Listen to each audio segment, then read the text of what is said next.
So to what end? Joining me now to answer that, from his residence in Lahore, is the former Prime Minister of Pakistan, Imran Khan. Thank you so much for being with us and for taking this time while you are recovering. It's only appropriate to ask first how you're actually feeling, and I mean not only physically, but psychologically. What state has this shooting, this attempt on your life, actually left you in?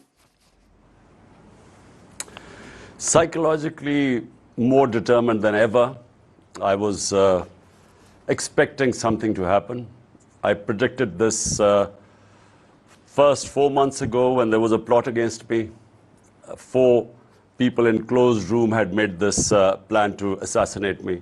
And this is way back in May, July, June at that time. And because they were very powerful people and because I had exposed the plot, then the next plot came in, which is when they got me. And that was to orchestrate this as if it is a religious fanatic who had bumped me off, so that attention would not be on those 4 powerful people. It would be on a religious fanatic. And so the whole sequence of events, how they first, a video was manufactured by a certain agency, and then a video which showed me as if I'm committing blasphemy, I'm hurting religious sentiments, and then how it is picked up by one of the journalists who then flashed it, and then it was on national, the government-owned television. They played that thing for a while, how I had upset the religious sentiments. Okay. And then the ruling party, the information minister, they picked it up. So it was all part of a plan to make it out that eventually some fanatic had killed me. Right. I understand you're talking about your own suspicions right now, and there are some very serious, really, discrepancies in what you've said versus what the government is saying and what they believe is evidence so far. Now, you put out a statement almost immediately after you were shot, directly blaming 2 government members and a senior intelligence official for the attempt on your life. You provided, as you just did again, some background and reasons for your accusation, but no solid evidence as they have demanded. And now I asked Shahid Haqqan Abbasi, another former prime minister who's with the ruling party, what he made of your accusation. I'd like you to hear his response. I think it's a tragedy that a person of Imran Khan's stature, who served as the Prime Minister of the country, would stoop so low to accuse the Prime Minister and the intelligence officers of being behind this shooting. The shooting took place in a province which his party controls. So I think it's time to investigate and see what was the motivation behind this shooting. The shooter has been arrested, and the truth should come out.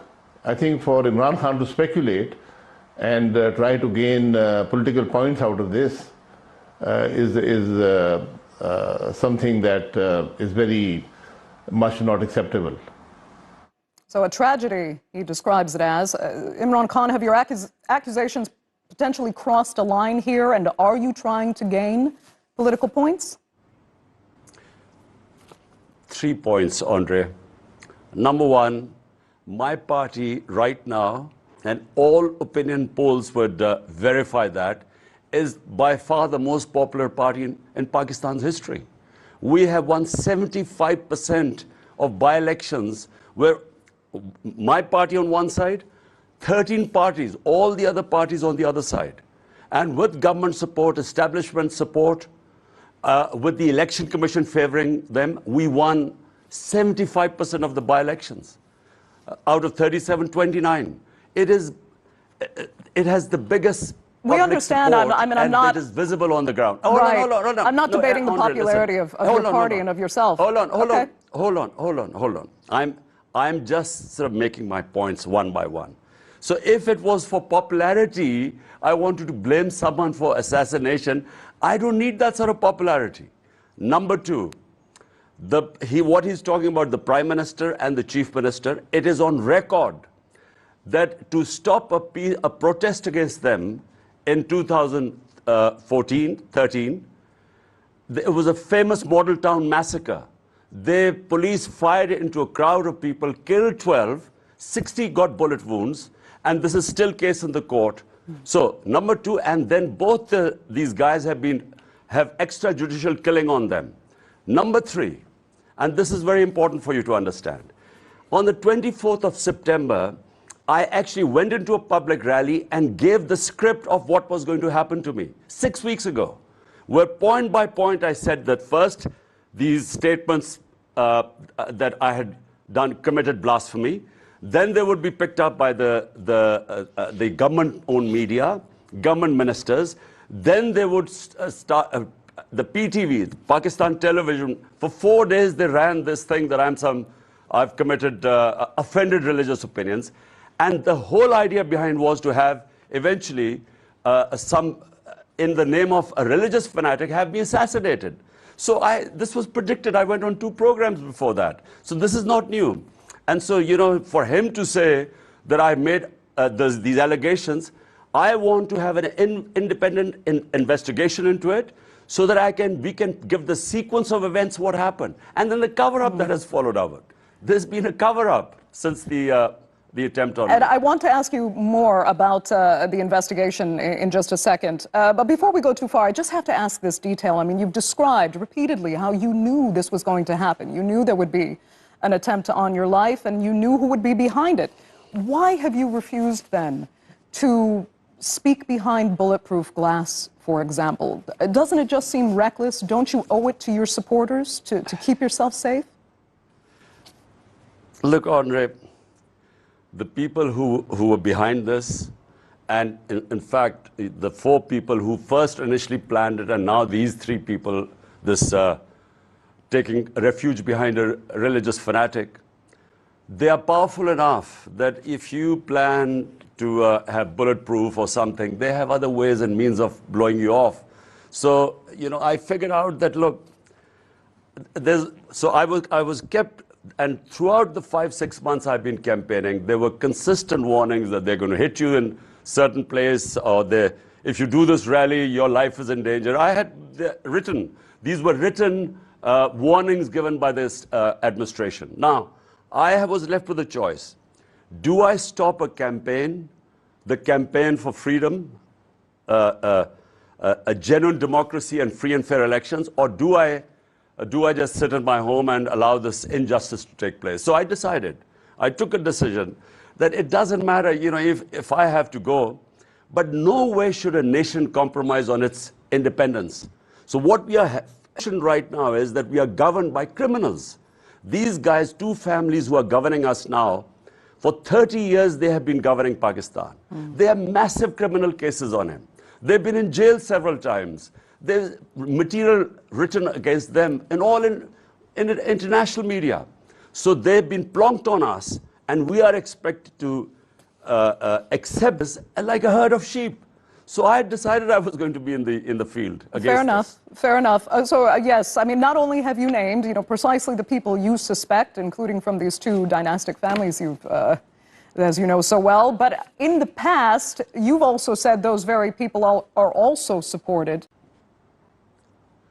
No, they are active because there were internal weaknesses. And the internal weaknesses came from within because, you know, for various reasons,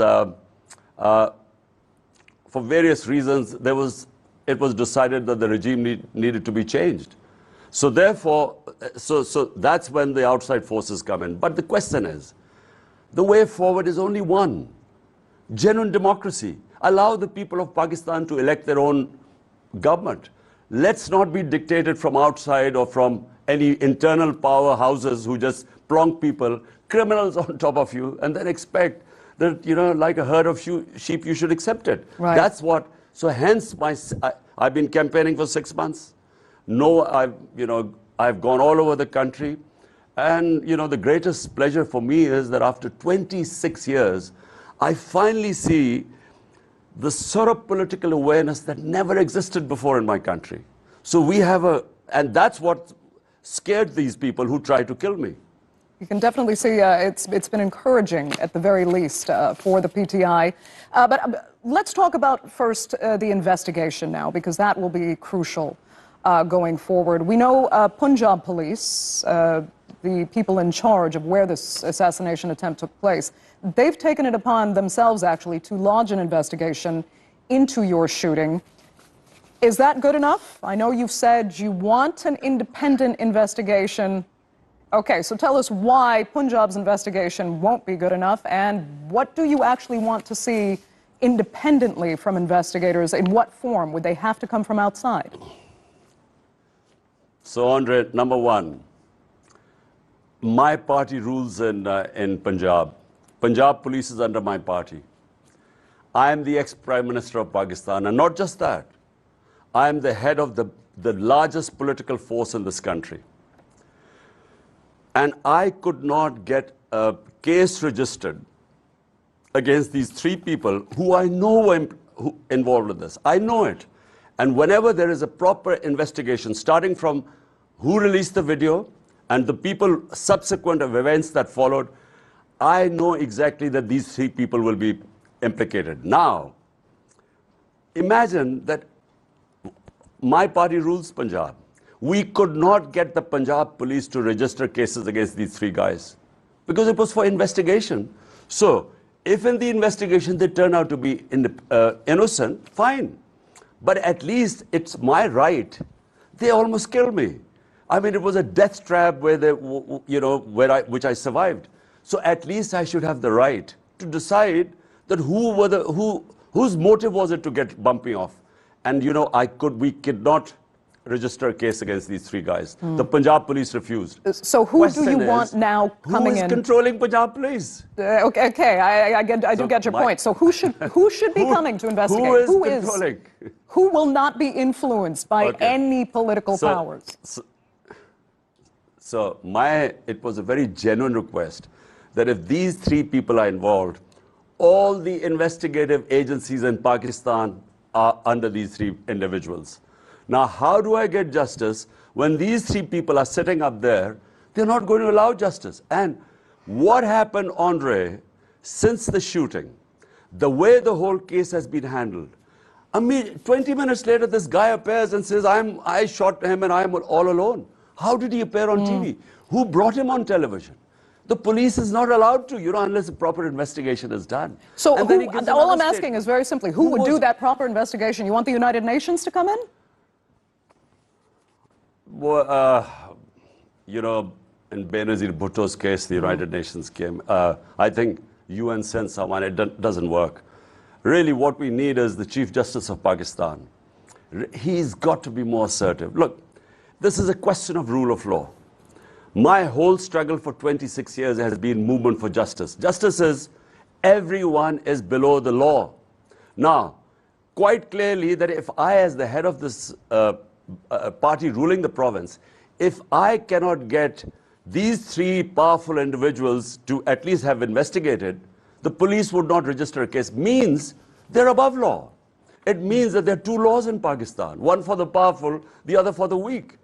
And if I can't register a case against them, now imagine what is the situation of a common man here. When he comes up against the powerful, he has no justice. So this whole movement for genuine freedom, we call it, genuine freedom comes with rule of law. It's justice that gives human beings freedom, their rights. This is, the struggle for 26 years, and it goes on. Okay, so you want the Chief Justice of Pakistan. That's a powerful message. You want him to be, at the very least, more assertive in this. Because, yes, Pakistan does have a history of some investigations into very important deaths really leading to nowhere. And you mentioned, of course, Benazir Bhutto.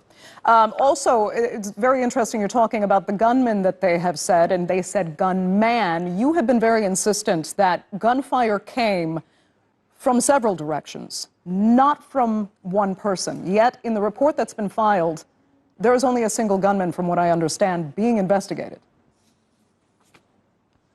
Well, in the cover-up, who's trying to cover this whole thing up, it fits in their narrative that this was a religious fanatic. And by the way, he was not a religious fanatic, because social media is so active these days. They went and interviewed all the people around him, the neighbors and everyone, and this guy didn't even say his prayers Forget about him being a religious fanatic. But he was trained in shooting. And so what happened was that this guy would have killed most of, the 3 or 4 people on top, because he was only a few feet away, and he fired a burst. But as he was taking his gun out, one of the a person in the crowd, and you can see it in the video, when he saw him taking the gun out, he put his hand on the gun, so the burst, rather than hitting us on the top body, as it went down, it hit us on the legs. So as it hit us on our legs collapsed. So as I was falling, and this is exactly the situation, the guy on my left, because the bullets hit us on our legs, we had this hail of bullets go over our head. So there was a shooter in front. There was a guy, this guy who's been caught. But there was another guy, because another burst of gunfire came, and we had bullets going over our heads as we were falling. Had we not fallen, this other guy would certainly have got us. So there were definitely 2 shooters, some said 3. Most of the people on the container saw the fire from the front. Tonight we should have forensic report. And if it has not been altered, because here there's a deep state that controls everything. So like they would not allow the police to register a case because it was some intelligence officer, a Major General Faisal. So they wouldn't register a case because of him. Okay. So what will happen now? Will they alter the forensics? We will get a report tonight. And we know, all of us know, that there were firing came from 2 sides. Okay. I look forward to hearing that forensic report, the results of that. But let's look forward now. You've said you're going to return to the Long March. And I want to look at something you said before, because you're getting closer to Islamabad, where this is all supposed to culminate. You had said about the Long March that this is a revolution, but you asked specifically, will it be a soft one through the ballot box or a destructive one through bloodshed? What do you mean by that? Because some might read that as you're actually threatening war if you don't get your way. Andre is someone who started from scratch. I started politics 26 years ago with no political figures, with no big names, with no family in politics. Because in Pakistan, it's family politics. It's either Sharif or Bhutto or feudals. I started from zero. And I gradually built up this movement. And I only built up the movement because eventually the public started joining me. And so it was a first genuine public movement. It took 20 years for me to 22 years, to finally win the election. Now, in the last 6 months, what I have witnessed, Andre, whenever a government has been removed in the past, people distribute sweets, people celebrate. This was the first time in our 75-year history. When I was removed, the next day, millions of people came on the street protesting against my removal. Millions came out. It's never happened in Pakistan before. And secondly, what happened? Not that they expected that it was a temporary thing, the movement would die down. It has grown.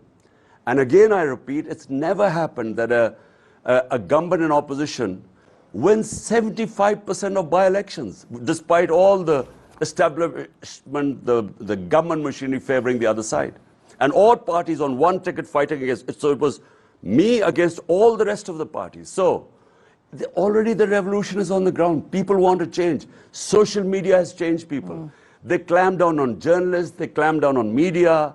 One of our greatest, I have to say, one of the best investigative journalists in the world, Arshad Sharif, because he was exposing this regime change and this conspiracy, he was hounded out of Pakistan. His life was threatened.